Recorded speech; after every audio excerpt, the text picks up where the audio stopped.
నెల్లూరు జిల్లా పొదలకూరు తెలుగుదేశం పార్టీ కార్యాలయంలో సోమవారం టీడీపీ నాయకులు మీడియా సమావేశం నిర్వహించారు. ఈ సందర్భంగా పీఎస్ఈఎస్ చైర్మన్ తలచేరు మస్తాన్ బాబు, టీడీపీ నాయకుడు రావుల భాస్కర్ గౌడ్ మాట్లాడుతూ మాజీ మంత్రి కాకాని గోవర్ధన్ రెడ్డి పొదలకూరు ఎస్ఐపై అనుచిత వ్యాఖ్యలు చేయడంపై తీవ్రంగా ఖండించారు. తప్పు చేసిన వారిని కాకాని వెనకేసుకు రావడం, ప్రభుత్వ అధికారులు కార్యాలయంపై దాడి చేయడం మంచిది కాదన్నారు. ఇదేనా వైసీపీ నాయకులకు నువ్వు నేర్పిన సంస్కారమని మండిపడ్డారు. ఎమ్మెల్యే సోమిరెడ్డి చంద్రమోహన్రెడ్డి సహకారంతో పొదలకూరు మండలంలో ప్రతి గ్రామం అభివృద్ధి పథంలో నడుస్తుందన్నారు. 2019 నుండి 2024 వరకు ఎక్కడ అభివృద్ధి చేశావో చెప్పాలని కాకానికి సవాల్ విసిరారు. ఈ కార్యక్రమంలో పట్టణ అధ్యక్షుడు బొద్దులూరు మల్లికార్జునాయుడు, టీడీపీ సీనియర్ నాయకులు కోవూరు బక్కయ్య నాయుడు, పీఎస్ఈఎస్ డైరెక్టర్ కోడూరు భాస్కర్ రెడ్డి, తెలుగు యువత అధ్యక్షుడు వెన్నపూస రాజశేఖర్ రెడ్డి తదితరులు పాల్గొన్నారు.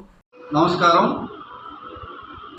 మొన్న మాజీ మంత్రి వైఎస్ఆర్సీపీ జిల్లా అధ్యక్షుడు కాకాని గోవర్ధన్ రెడ్డి గారు పొదలకూరులో పోలీస్ స్టేషన్ ముందు నిలబడి, మీరందరూ గమనించే ఉంటారు, పొదలకూరు ఎస్ఐ గురించి, వారి కుటుంబ సభ్యుల గురించి అనుచిత వ్యాఖ్యలు చేయడం గురించి మేమందరం ఖండిస్తున్నాం.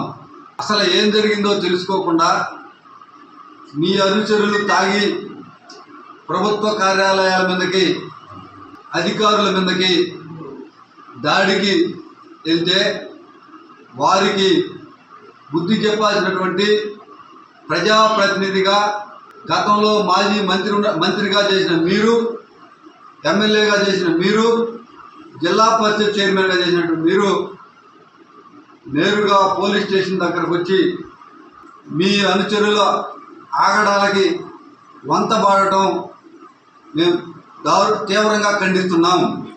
మీ బుడ్డ బెదిరింపులకి ఏడెవడు భయపడడు తెలుగుదేశం పార్టీ కార్యకర్తలు. అధికారులని మీ ఇష్టం వచ్చినట్టు బెదిరిస్తానంటే నువ్వెప్పుడు ప్రతిపక్షం చూడాల.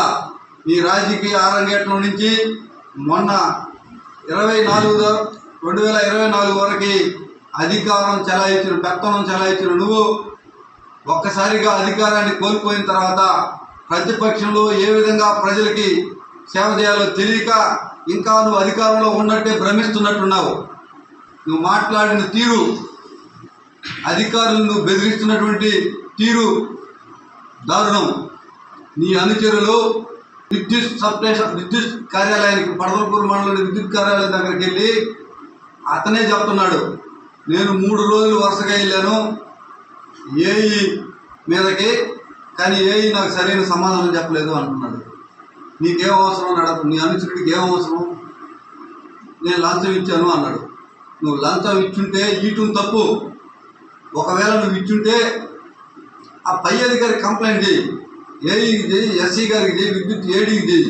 అంతేగాని నేరుగా ఆఫీస్ మీదకి వెళ్ళి ఏఈ మీద దాడి చేయాల్సినటువంటి పరిస్థితి, హక్కు నీ కార్యకర్తలకి మీకు ఎవరిచ్చారని నేను అడుగుతున్నా. నీ కార్యకర్తలు ఏఈ మీద దాడికి పోతే నువ్వు ఎస్ఐ మీదకి దాడికి వచ్చావు. ఇదేనా సంస్కారం నడుతుందా? ఇదే నీ కార్యకర్తలు నేర్పిస్తున్న సంస్కారం నడుతుందా? ఇంకా మీ రపా నినాదాలు పోలేదా అంటుందా?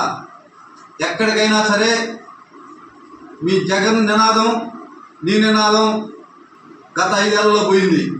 నువ్వా నీతులు చెప్పేది? నీ హయాంలో పనిచేసినటువంటి పొదలకూరు పోలీస్ స్టేషన్లో పనిచేసినటువంటి రహీం రెడ్డి, కరీముల్లా, అంతకుముందు పనిచేసినట్టు అంజిరెడ్డి ఒక్కడన్నా ఈరోజు ఉద్యోగాల్లో ఉన్నాడా అని అంటున్నాం. మొత్తం పోలీస్ వ్యవస్థని, పొదలకూరులో రెవెన్యూ వ్యవస్థని నీ సంఖలో పెట్టుకుని నీ ఇష్టం వచ్చినట్టు తెలుగుదేశం పార్టీ కార్యకర్తలతో ఆడుకున్నావు. గుర్తు లేదా అని అడుగుతుందా? నువ్వు కాదా నీ అనుచరుల్ని, డావిపూడిలో శ్రీనివాసరెడ్డిని, ఇప్పటికీ నీ అనుచరుడిగా ఉన్నటువంటి వ్యక్తిని పోలీస్ స్టేషన్లో వీడియోలో చూసి నువ్వే స్వయంగా చూసి కొట్టించింది. అది నీ సంస్కృతి, మీ పార్టీ సంస్కృతి. మాకు ఆ సంస్కృతి లేదు. నువ్వు కాదా మొగుళ్ళూరులో ఒక వ్యక్తి, ముస్లిం మైనారిటీ వ్యక్తి వర్షం గురించి మాట్లాడితే జగన్ తిట్టాలని విపరీతంగా కొట్టించి ఆ ముస్లిం మైనారిటీ వ్యక్తిని ఆ వీడియోలో చూసి ఆనందించింది నువ్వు కాదా అన్నాడు అని అడుగుతున్నా. అదే సంస్కృతి, సంస్కారం మేము కూడా పాల్పడుతున్నాం. నీ అనుమానం గుమ్మడికాయ దొంగలంటే బుధాలు తోడుకున్నట్టు నిన్న జరిగిన సంఘటనలో నావూరుపల్లి గ్రామానికి చెందినటువంటి వైసీపీ కార్యకర్తలు ఇద్దరు 2 సర్వీసులు కరెంట్ సర్వీసులకు అప్లై చేశామని చెప్పారు. ఎక్కడ కూడా పొదలకూరు మండలంలో నాకు తెలిసి ఏ రైతుకైనా సీరియల్ ప్రకారం విద్యుత్ కనెక్షన్లు ఇవ్వమని చెప్పామని తప్పితే అందులో రాజకీయ జోక్యం లేదు. మీ ఇద్దరు కార్యకర్తలకు కూడా 2 సర్వీసులకి కరెంటు స్తంభాలు తోలారు, కండక్టర్ ఇచ్చారు. సర్వీస్ ఇచ్చే విధంలో ఎవరైతే ఆరోపణలు చేస్తున్నాడో హరికృష్ణ అనే వ్యక్తికి ఆల్రెడీ సర్వీస్ ఇచ్చారు. ఎందుకంటే అతను అప్లై చేసినటువంటి ట్రాన్స్ఫార్మర్లో ఖాళీ ఉండింది కాబట్టి అతనికి ఇచ్చారు. ఇంకో వ్యక్తికి సర్వీస్ ఇచ్చేదానికి అక్కడ 25 kV ట్రాన్స్ఫార్మర్ ఉండాల్సింది. గత వర్షాలప్పుడు అది మరమ్మతులకు గురై అందుబాటులో లేక అర్జెంట్ అంటే 25 తీసి 16, ఈరోజు ప్రజెంట్ అక్కడ 3 మోటార్లు ఆడే 16 ట్రాన్స్ఫార్మర్ మాత్రమే ఉంది. అధికారులు దాన్ని సరిచూసుకోకుండా మీ దగ్గర డీడీ గడుచుకున్నట్టున్నారు. తీరా సర్వీస్ ఇచ్చిపోయేటప్పటికి ఖాళీ లేదు కాబట్టి ఆ 16 తీసి 25 పెట్టి మీకు అక్కడ అకామిడేషన్ కల్పిస్తామని చెప్పారు. వాస్తవాలు ఎంక్వైరీ చేసుకోండి. మీ అనుచరులకి ఆ మార్పులు జరిగేటటువంటి ఆ సమయాన్ని కూడా ఓపిక పట్టలేక మీరు కార్యాలయం మీదకి దాడికి వెళ్ళి అది తప్పించుకునేదానికి మేము ఏఈకి 20,000 లంచం ఇచ్చామని ప్రత్యారోపణలు చేస్తున్నారు. ఒకవేళ మీరు ఇచ్చుంటే ఇవ్వటం తప్పే, తీసుకోనుంటే తీసుకోవటం కూడా డిపార్ట్మెంట్ తప్పే. దాని మీద సమగ్రమైనటువంటి విచారణ జరగాలి, లోతుగా జరగాలి. అయినంత మాత్రాన అధికారం మీ చేతుల్లో తీసుకొని అధికారుల మీద దాడి చేసే హక్కు మీకు ఎక్కడిదేని అడుగుతున్నా.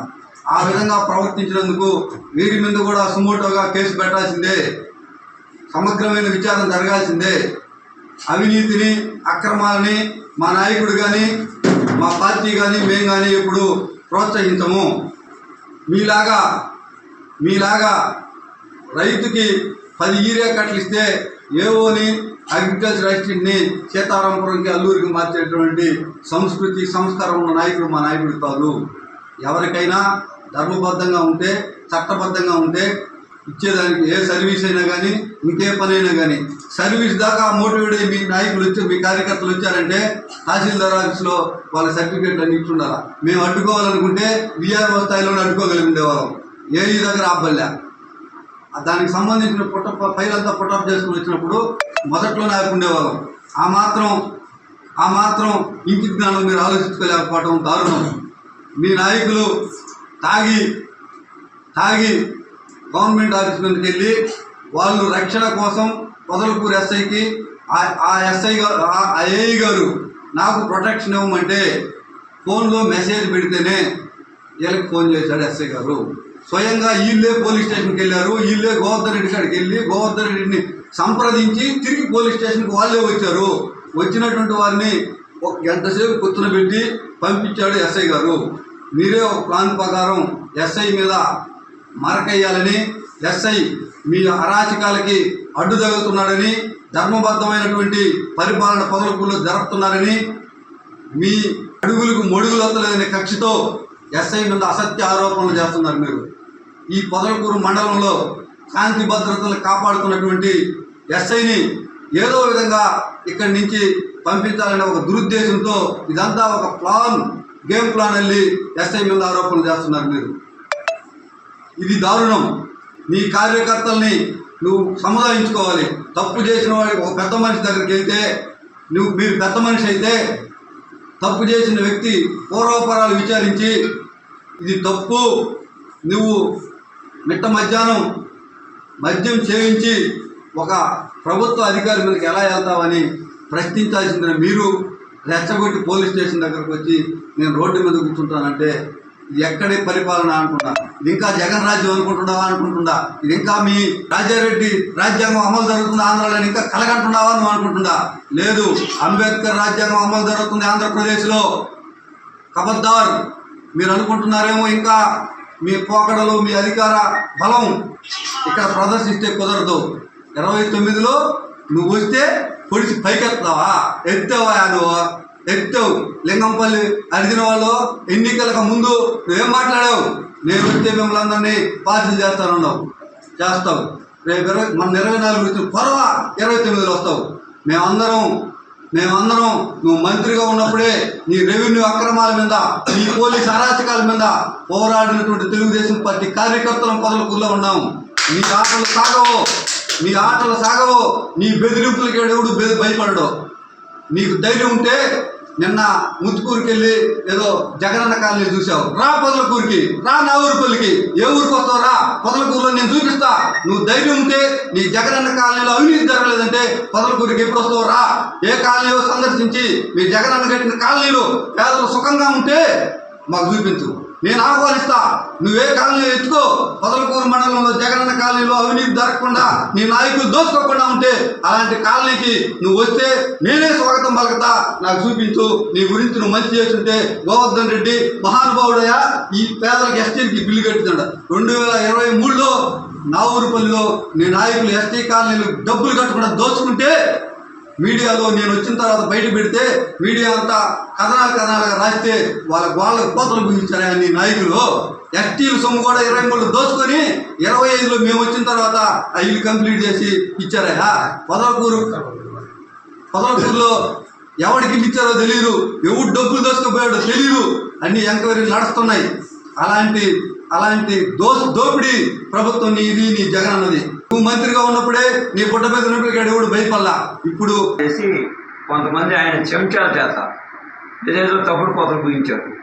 ఆ కోతల్లో ఒకటి నా భాగంగా బ్రాహ్మణపల్లిలో 25 సంవత్సరాల క్రితము రావు లంకయ్యగౌడు బీఎస్ఎల్, ఆ రోజుల్లో బీఎస్ఎల్ అధ్యక్షుడు, జిల్లా అధ్యక్షుడు రావు లంకయ్యగౌడు దగ్గర 44 అంకణాలు ఒక ఫ్లాటు 8,000కి నేను కొన్నాను.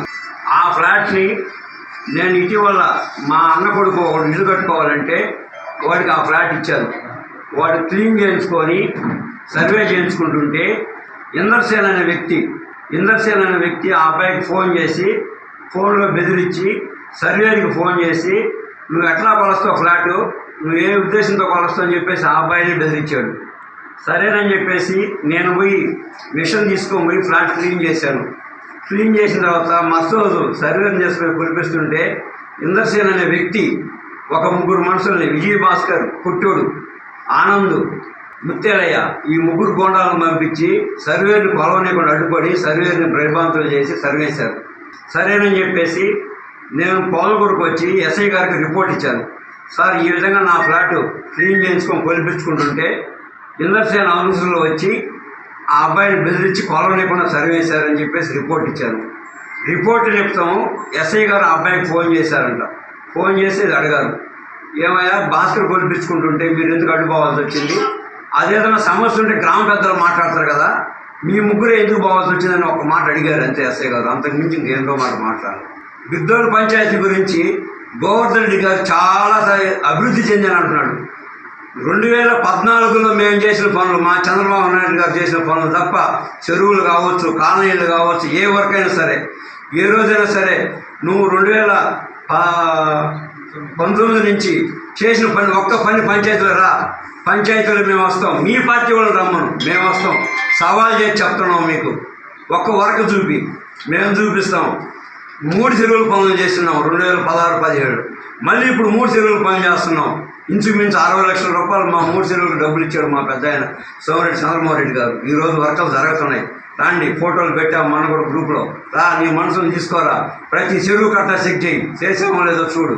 అబద్ధాలు చెప్పుకొని ఎన్ని రోజులు బతుకుతావా గోవర్ధన్ రెడ్డి, ఎన్ని రోజులు బతుకుతాము అబద్ధాలు చెప్పుకొని? ఇట్లాంటి అనుసరులని దొంగలని నీ దగ్గర పెట్టుకొని మమ్మల్ని నువ్వు అనిపించేది. నువ్వు రా, ఓడి ఫ్లాట్ కాదు మాజీ అన్నాడు కదా, నువ్వు ఊళ్ళోకి వచ్చి ఎంక్వైరీ చేయి, ఆ చుట్టుపక్కల వాళ్ళందరూ పిలువు, ఎంక్వైరీ చేయి, అప్పుడు రావా నువ్వు స్టేషన్కి వచ్చేది అబద్ధాలు చెప్పేది నీ స్థాయికి. మెడికవర్ హాస్పిటల్స్ నెల్లూరు మిమ్మల్ని తిరిగి సాధారణ స్థితికి తీసుకురావడమే మా ధ్యేయం. అన్ని సదుపాయాలతో కూడిన ప్రత్యేకమైన రీహాబిలిటేషన్ వార్డ్, అందుబాటులో సేవలు ortho and neuro rehab, cardiac and pulmonary rehab, post operative rehab, post transplant rehab, sports injuries and trauma rehab, geriatric and paediatric rehab, cancer and palliative rehab. Medicover hospitals, Chintareddypalem cross roads, Nellore. Contact 04068334455.